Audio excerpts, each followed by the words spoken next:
मैं डॉक्टर अमित भटनागर पंतनगर विश्वविद्यालय में प्रोफेसर के पद पर कार्यरत हूँ और अपने इस चैनल के माध्यम से मैं कृषि की जानकारी देने का प्रयास कर रहा हूँ ताकि किसानों तक सही जानकारी पहुँचे और वो उस जानकारी को प्रयोग करके खेती में लाभ ले सकें। तो इसके लिए मैंने इस चैनल में एक प्लेलिस्ट बनाई है कृषि किसान, जिसमें मैं हिंदी में ही चर्चा करता हूँ और हिंदी के ही लेक्चर्स उसमें मैंने डाल रखे हैं। और बाकी दूसरी कई सारी प्लेलिस्ट्स में बहुत लेक्चर्स हैं जो स्टूडेंट्स के लिए, जो एग्रीकल्चर कर रहे हैं उन स्टूडेंट्स के लिए, बीएससी एजी के लिए, एमएससी एजी के लिए, पीएचडी के लिए वो लेक्चर्स बहुत यूज़फुल हैं। लेकिन कृषि किसान में विशेष तौर से ये लेक्चर्स मैं किसान भाइयों के लिए ही डाल रहा हूँ ताकि उन तक सही और प्रमाणिक जानकारी पहुँच सके। हम जो अपने अनुसंधान काम करते हैं, खेत में काम करते हैं, या जो हम पढ़ाते हैं या जो हम रिकमेंडेशन अनुशंसा करते हैं, उसके लिए हम सामान्यतः हेक्टर शब्द का प्रयोग करते हैं और ये अंग्रेजी का शब्द है हेक्टर, लेकिन हमारे देश में जो प्रचलित शब्द है वो एकड़ का है। तो जब हम पढ़ाते हैं, स्टूडेंट्स को बताते हैं या हम लिखते हैं तो उसको हम हेक्टर में बात करते हैं, लेकिन किसान भाइयों के लिए वो बात हम एकड़ में करते हैं। तो हम सामान्यतः अपनी बातों को बताते बताते हम हेक्टर का प्रयोग करने लगते हैं और किसानों के बीच में भ्रम हो जाता है और या वो समझ नहीं पाते हैं कि ये एकड़ में कैसे आएगा।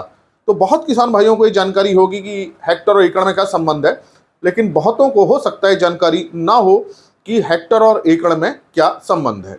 देखिए, जो भूमि की जो एरिया लेते हैं, क्षेत्रफल लेते हैं, उसको हमारे वहाँ जो बीघा या एकड़ में लेते हैं और बीघा अलग अलग प्रदेशों में अलग अलग जगह पे अलग अलग क्षेत्र का होता है, लेकिन एकड़ सामान्यतः एक ही होता है। और जो हम अंग्रेजी में बात करते हैं वो हेक्टर की बात करते हैं। तो जो हेक्टर है और एकड़ है, अब हेक्टर को एकड़ में बदलना पड़ता है ताकि हमारी सही बात किसानों तक पहुंच सके। हेक्टर बड़ा क्षेत्रफल होता है, एकड़ छोटा क्षेत्रफल होता है, लेकिन एक हेक्टर में 2.5 एकड़ होते हैं। तो जब हम हेक्टर की बात करें तो इसका मतलब समझ जाना चाहिए कि एक हेक्टर में हम 2.5 एकड़ की बात कर रहे हैं। तो जो खाद हम बताते हैं हेक्टर की, फिर इसको हमें एकड़ में बदलना पड़ता है। तो आप इसको याद रखें कि एक हेक्टर जो है, आप इसको नोट कर लीजिए कहीं, क्योंकि जब आप पढ़ेंगे, कोई हमारी अनुशंसा पढ़ेंगे, रिकमेंडेशन पढ़ेंगे, तो वो हेक्टर में रहती है। एक हेक्टर में 2.5 एकड़ मतलब 2.5 एकड़ होते हैं। अब जब हम खाद की बात करते हैं या किसी दवाई की बात करते हैं तो हम हेक्टर बोल देते हैं और वो हमारे प्रचलित शब्द होता है क्योंकि हम अंग्रेजी में उसको बोल देते हैं। तो बहुतों को समझ में नहीं आता कि एक हेक्टर के लिए हमने खाद बोली है तो वो एकड़ में कितनी होगी। मान लीजिए मैं बात करता हूं कि मैंने बोला कि 120 किलोग्राम नाइट्रोजन प्रति हेक्टर हमको मक्के में देनी होती है या धान में देनी है या गेहूं में देनी है। 120 किलोग्राम नाइट्रोजन प्रति हेक्टर, ये एक सामान्य नाइट्रोजन की मात्रा है प्रति हेक्टर। तो एक हेक्टर में हमको 120 किलोग्राम नाइट्रोजन देनी, मैंने ये बात कही। तो ये बहुत हो सकता है कि बहुत लोग समझ में ना आए ये हेक्टर क्या बात हो गई। तो हेक्टर में दी हुई है तो अब इसको किस में बदलना पड़ेगा, एकड़ में बदलना पड़ेगा। तो एकड़ में बदलने के लिए क्या है कि देखिए, एक हेक्टर में कितना एकड़ है, 2.5 एकड़ है। तो एक एकड़ में हमें जो निकालना होगा वो होगा, जो हेक्टर की मात्रा है उसको आप 2.5 से भाग कर दीजिए तो वो एक एकड़ की मात्रा आ जाएगी। अब 120 किलोग्राम नाइट्रोजन हमें देनी है, तो एक एकड़ में ये जो नाइट्रोजन होगी, एक एकड़ में n लिख देता हूं, नाइट्रोजन की जगह में n लिख दे रहा हूं। नाइट्रोजन जो होगी वो कितनी हेक्टर में कितनी है, 120/2.5 ये होगी।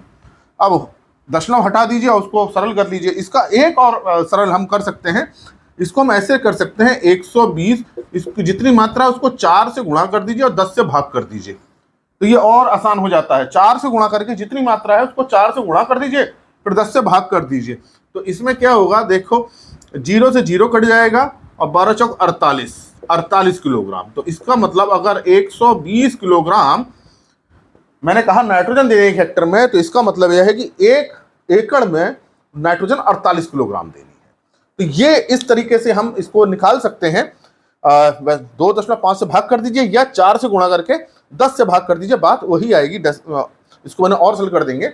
तो मान लीजिए कि अनुशंसा जो है, मान लीजिए यूरिया की जैसे मान लें या डीएपी की मान लें, चलिए यूरिया की मान लेते हैं कि हमने कहा कि हमको 60 किलोग्राम यूरिया प्रति हेक्टर देना है बुआई के 25 दिन बाद। मान लीजिए कि धान में हमको खड़ी धान में 60 किलोग्राम यूरिया देना है।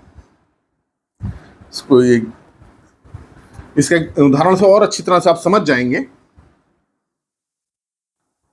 60 किलोग्राम यूरिया देना है हमें 1 हेक्टर में। ये देना है हेक्टर में, प्रति हेक्टर, धान में या मक्के में 20 दिन बाद 25 दिन बाद। तो एकड़ में कितना देंगे हम? तो देखिए एकड़ में निकालने के लिए आप क्या कीजिए, इसको 60 को 2.5 से भाग कर दीजिए, या ये कर लीजिए, और भी आसान होता है, 60 को 4 से गुणा करके 10 से भाग कर दीजिए। तो 0 से 0 कट जाएगा और 6 चक्को 24।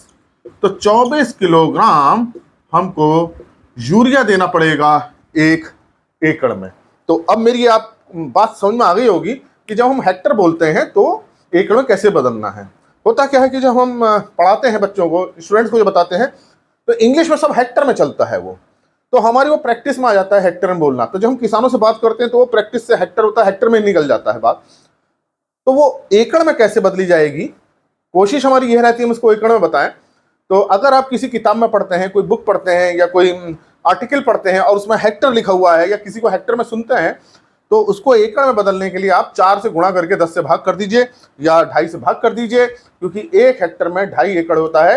ये पूरी हमारी कंट्री में, हमारे पूरे भारत देश में ये चलता है, यही फिक्स होता है, 1 हेक्टर में 2.5 एकड़ है। अगर हम बीघे की बात करें तो बीघा हर स्टेट में अलग अलग होता है, हर राज्य में अलग अलग होता है। तो बीघे को हम नहीं कर पाते हैं, कहीं बीघा 6 बीघे का होता है, कहीं 4 बीघे का 1 एकड़ होता है, तो वो बदल जाता है।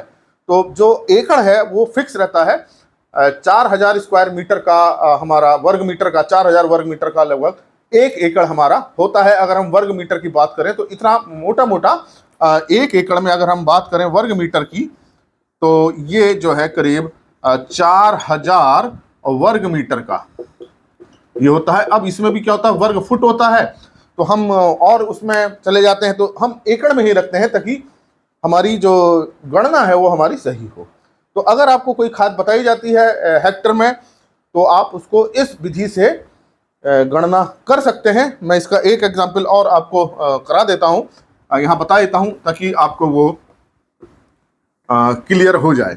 मान लीजिए कि हम ये कहें कि बुआई के समय जो हमको NPK खाद देनी है, बुआई के समय जो NPK खाद है, मान लीजिए ये हमें देनी है, कोई भी 12-32-16 वाली खाद है, मान लीजिए इसका जो अनुपात है वो 12-32-16 वाला है, और ये हमें बुआई के समय देनी है, और ये हमें देनी है 200 किलोग्राम प्रति हेक्टर। यही एक दर होती है जो हम सामान्यतः बुआई के समय खेत में देते हैं, धान मक्का गेहूं इन सब में हम यही मात्रा रखते हैं, 200 किलोग्राम प्रति हेक्टर की सामान्यतः। तो इसको एकड़ में कैसे बदलेंगे कि एकड़ में कितनी होगी है। तो एकड़ में क्या है, जितनी मात्रा हेक्टर की है उसको आप क्या कर दीजिए, 2.5 से भाग कर दीजिए। और भी आसान करना चाह रहे हैं तो 200 को 4 से गुणा करके 10 से भाग कर दीजिए, तो 0 से 0 कट जाएगा और ये हो गया 80 किलोग्राम प्रति एकड़। तो आपको ये खाद 1 एकड़ में 80 किलोग्राम डालनी है अगर हेक्टर में बात की जाए और 200 किलोग्राम है तो ये शायद मेरी बात आपको समझ में आई होगी। हालांकि ये बहुत हो सकता है बहुत लोगों को पता हो ये बात कि हेक्टर और एकड़ में क्या संबंध है। तो 1 हेक्टर में 2.5 एकड़ होते हैं, ये बात आपको ध्यान में रखनी है। फिर से इसको आप नोट कर लीजिए कि 1 हेक्टर में 2.5 एकड़ होते हैं। 2.5 2.5 मतलब ये हुआ, इतना एकड़ होता है। तो जो भी आपको अब इसमें गणना करनी हो इसी हिसाब से करें, और 2.5 से भाग करते हैं तो 4/10 होता है। जब हम करेंगे तो ये आसान हो जाता है। मान लीजिए कि मौखिक रूप से बात हो रही है कि 20 किलोग्राम मान लीजिए हमको जिंक सल्फेट डालना है 1 हेक्टर में, तो एकड़ में कितना डालेंगे, 20 किलोग्राम में मौखिक बात हो रही है। तो इसको तुरंत 20 को 4 से गुणा कर दीजिए, 20 चक्को 80, और इसको 10 से भाग कर दीजिए, तो 80 को 10 से भाग करेंगे तो 8, तो मतलब 8 किलोग्राम एकड़। तो ये हमारी कैलकुलेशन, हमारी गणना जल्दी हो जाती है कि 4 से गुणा कर दिया और 10 से भाग कर दिया। तो ये अगर आप इस तरह की गणना करेंगे तो तुरंत आप जो है जल्दी से इसको गणना कर सकते हैं और उसी हिसाब से एकड़ में आप डाल सकते हैं। तो हो सकता है ये आपको समझ में भी ना आया हो, तो इस वीडियो को दोबारा आप इसको देखें और ये जो संबंध है इस संबंध को ध्यान रखें, तो आप हेक्टर वाली खाद को एकड़ में बदल सकते हैं। तो यह अगर मेरी बात आपको अच्छी लगी हो, समझ में आई हो, तो लाइक जरूर कीजिएगा, कमेंट बॉक्स में अपना अनुभव लिखिएगा और लोगों के साथ शेयर कीजिएगा। अगर चैनल सब्सक्राइब नहीं किया हो तो सब्सक्राइब कीजिएगा। धन्यवाद।